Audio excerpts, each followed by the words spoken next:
शहबाज गिल का कहना है कि साबका हुक्मरानों ने सरकारी गेस्ट हाउस मरी में अय्याशियां की।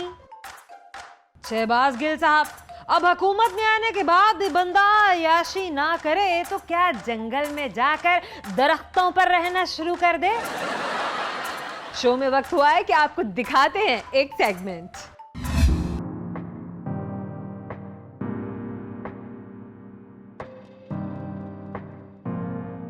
बहुत गहरी बेहोशी है, सर पे कुछ चोट लगी थी क्या? डॉक्टर साहिब, सर पे नहीं, दिल पर बहुत गहरी चोट लगी थी। दिल पे गहरी चोट, और वो भी इस उम्र में? आप गलत समझें डॉक्टर साहब, असल में मौलाना साहिब को सेनेट में अपोजिशन की नाकामी का शदीद सदमा हुआ। जैसे ही तहरीक अदम एतमाद की नाकामी की खबर सुनी, वही पेट पर हाथ रख कर बेहोश हो गए। ओ, मौलाना साहब ने सेनेट के चेयरमैन को हटाने में साजिश भी तो बहुत की थी ना, और मेरा मतलब है मेहनत बहुत की थी, लेकिन लोग तो दिल पर हाथ रख के बेहोश होते हैं और मौलाना पेट पर हाथ रख कर बेहोश हो गए। वैसे भी मौलाना साहिब हर सदमा पेट पे लेते हैं, और बेहोशी के वक्त मौलाना साहिब खाना खा रहे थे। ये मरीज के कमरे में ऐसी मुजरे से चीजें क्यों रखी हुई हैं? डॉक्टर साहिब, मौलाना साहिब खुद से तो कोई चीज खा नहीं सकते, इसलिए ड्रिप के जरिए कोरमा, बिरयानी और खीर लगाई जाती है। डॉक्टर साहिब, मौलाना साहिब को जल्द अज जल्द होश में लाएं, इन्होंने अपोजिशन को मुंह भी दिखाना है। मैं कोशिश करता हूँ।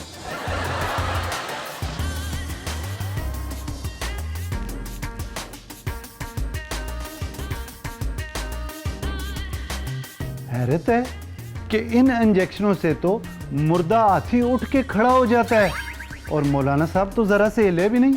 डॉक्टर साहिब, मौलाना साहिब बिरयानी की खुशबू और खीर की महक से होश में नहीं आए तो इन इंजेक्शनों से कैसे होश में आ जाए? गफूर हैदरी साहब, हमने मौलाना साहब को होश में लाने के लिए मुकम्मल बंदोबस्त कर लिया है। मौलाना साहब की पहले ही हालत नाजुक है, ऊपर से आप इमरान खान को लेकर आ गए। मौलाना साहब कहीं कोमे में चले गए तो?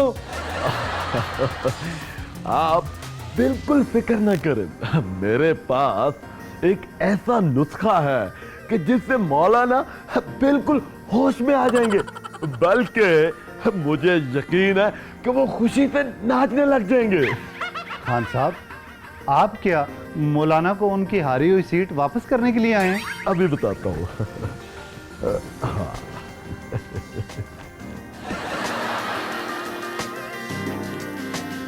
मौलाना साहब उठिए, देखिए मैंने इस्तीफा दे दिया। आंखें खोलें। हजरत मौलाना साहब, खान साहब ने आपका मुतालबा मान लिया, मुकल्लम खुद इस्तीफा देने आ गए।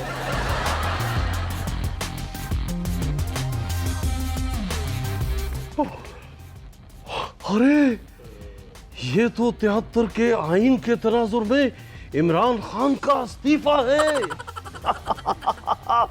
देखा गफूर हैदरी साहब, हमारी धमकी में कितनी ताकत है।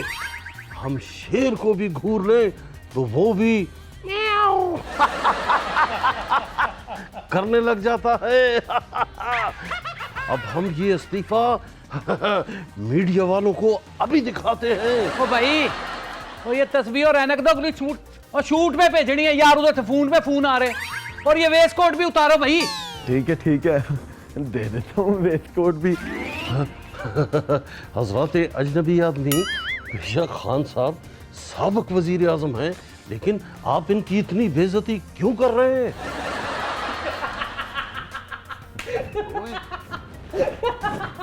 साबिक वजीर आजम, पैसे ज्यादा ले ली। ओ मौलाना साहब, ओ ये असली इमरान खान नहीं है ये, क्योंकि जमहूरियत वालों का डुप्लीकेट इमरान खान है। लानक। वेस्ट कोट भी उतार, इमरान खान। हजरत गफूर हैदरी साहब, अगर ये जेल इमरान खान है तो फिर इसका ये इस्तीफा भी जेली होगा। कपूर हैदरी साहब, हमें पकड़े, हम फिर भी होश होने लगे। मौलाना साहब, आजकल नैब किस किस्म के लोगों को गिरफ्तार कर रही है, आइए देखते हैं। यार 3 दिन से कोई काम ही नहीं है, फारिग बैठ कर नींद आने लगी है। मैं भी 1 हफ्ते से फारिग बैठा हूँ। साहब से का को काम दें, कहने लगे मेरी गाड़ी पे कपड़ा मार दो।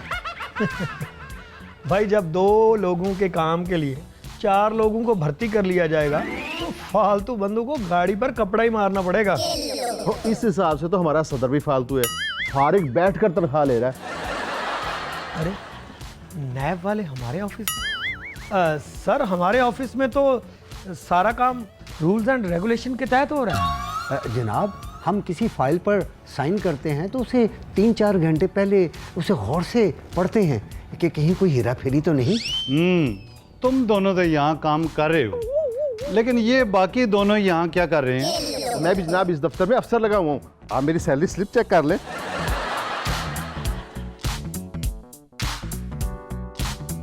सर मैं भी इस ऑफिस में मुलाजिम हूँ, आप ये मेरी भी सैलरी स्लिप चेक कर लें सर।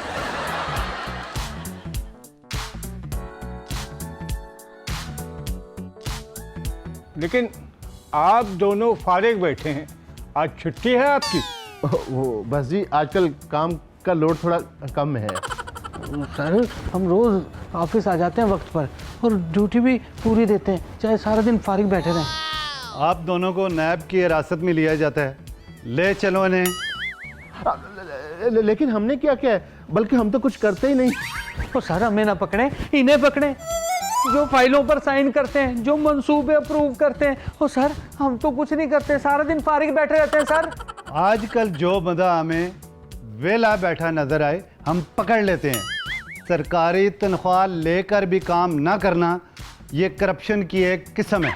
और वैसे हवालात में जगह भी तो फिल करनी है, और डायरेक्टर साहब ने कहा है जहां को बंदा फारिग नजर आए उसे पकड़ लो।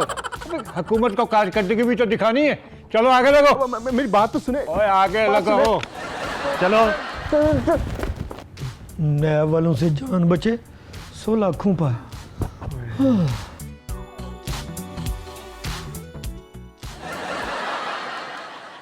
आइए देखते हैं एक स्केच। सेक्रेटरी, कई दिनों से अवाम ने मुझे मदद के लिए नहीं पुकारा। कहीं इमरान खान साहब ने मुझे निकाल कर मेरी जगह पे वजीर आला कोई और तो नहीं रख लिया? बुजदार साहब, अगर आपको निकाल दिया होता तो मैंने आपके सलाम का जवाब नहीं था देना। मेरा मतलब है कि अभी तक ऐसी कोई खबर मिली तो नहीं। फिर क्या वजह है? कहीं अवाम के सारे मसाइल दूर तो नहीं हो गए? जब तक सियासतदान जिंदा है अवाम के मसाइल कभी ख़त्म नहीं हो सकते। अब मेरा मतलब है कि अवाम आपको हो सकता है होम्योपैथिक समझती हो, जिसका ना कोई फ़ायदा ना नुकसान। लेकिन यार सेक्रेटरी, हमें कुछ ना कुछ तो करना पड़ेगा, वरना इमरान खान साहब फिर आकर मुझे डांटेंगे कि मैं करता कुछ नहीं। मुज़दार साहब, ऐसा करते हैं हम खुद ही कोई मसला पैदा करते हैं, फिर खुद ही हल कर देते हैं। आज फिर तुमने एक अकल वाली बात की है। चलो फिर।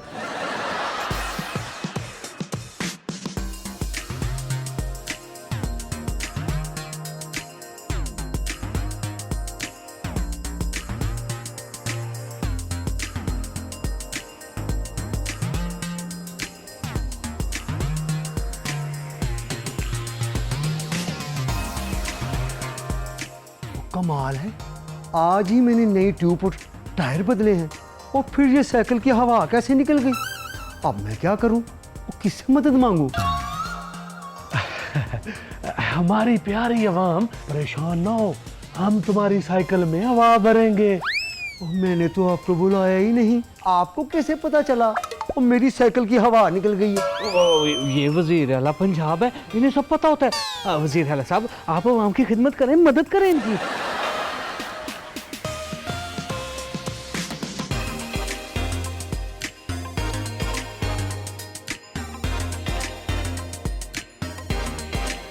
लो मेरी प्यारी अवाम, तुम्हारा मसला हल हो गया। घर जाकर सबको बताना कि तुम्हारी परेशानी वजीर आला पंजाब उस्मान बुज़दार ने दूर की है। बहुत बहुत शुक्रिया बुज़दार साहब। सेक्रेटरी, ये सारी तस्वीरें खान साहब को सेंड कर दो ताकि उनको भी पता चले कि उस्मान बुज़दार अवाम की कितनी खिदमत करता है। लो यार, मैं अब थक गया हूँ, घर जाकर थोड़ा आराम करूंगा। ये तो बहुत खुश आइन खबर है। अब नरेंद्र मोदी को भी अमेरिका से सबक सीखकर कश्मीर में जुल्म और ज्यादती बंद कर देनी चाहिए, वरना भारत का भी वही अंजाम होगा जो अफगानिस्तान में रशिया और अमेरिका का हो चुका है। पहले अवाम बिजली की लोड शेडिंग पर एहतजाज करती थी, अब अवाम किस बात पर एहतजाज करती है, आइए आपको दिखाते हैं। देखें जी खान साहब, हुकूमत ने मुल्क भर में तकरीबन लोड शेडिंग खत्म कर दी है। इस पर आपको काम से खिताब करना चाहिए। इसका मतलब है हुकूमत में इतना ज्यादा करंट है कि कौम को बिजली पूरी मिल रही है। शेख साहब ठीक कहते हैं, एक खिताब बिजली की लोड शेडिंग पर भी खड़का देना चाहिए। आखिर में ये जरूर कहिएगा कि मैं किसी को एनआरओ नहीं दूंगा। लोड शेडिंग शुरू करो, लोड शेडिंग शुरू करो। ओहो, ये वजीर आजम हाउस में शोर कैसा है? कि क्या किसी ने वाकई वजीर आजम हाउस में स्कूल तो नहीं खोल दिया? नहीं खान साहब, ये बच्चों का नहीं बड़ों का शोर है। खान साहब, मुझे तो डर लग रहा है, अपोजिशन वाले वाकई ये कंटेनर लेकर तो नहीं आ गए। आए देखते हैं, कहीं कोई मेरा ही कंटेनर उठाकर तो नहीं ले आया। चलो। लोड शेडिंग शुरू करो, लोड शेडिंग शुरू करो, लोड शेडिंग शुरू करो, लोड शेडिंग शुरू करो। मेरे पाकिस्तानियों, हमने लोड शेडिंग बिल्कुल खत्म कर दिया। अगर आपकी लाइट फिर भी नहीं आ रही तो आप जाके अपना मीटर चेक करें, कहीं कहीं उतार के तो नहीं ले गया। हाँ साहब, आप गलत समझे हैं, हमें बिजली नहीं चाहिए, लोड शेडिंग चाहिए। लोड शेडिंग शुरू करो, लोड शेडिंग शुरू करो, लोड शेडिंग शुरू करो।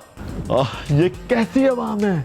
जब लोड शेडिंग होती है तो वापडा के दफ्तर जला देते हैं, और जब लोड शेडिंग नहीं होती तो मुतालबा करते हैं कि लोड शेडिंग शुरू करें। लेकिन क्यों? ओ खान साहब, और जब से लोड शेडिंग बंद हुई है बिजली के रेट बढ़ गए हैं और मुझे मेरी तनख्वाह से भी ज्यादा बिल आता है। बच्चों को रोटी खिलाने के लिए उधार उठाना पड़ता है। इसलिए खान साहब, हमारा मुतालबा है कि 10-10 घंटे की लोड शेडिंग की जाए। हम बिजली के बगैर जिंदा रह सकते हैं लेकिन रोटी के बगैर नहीं।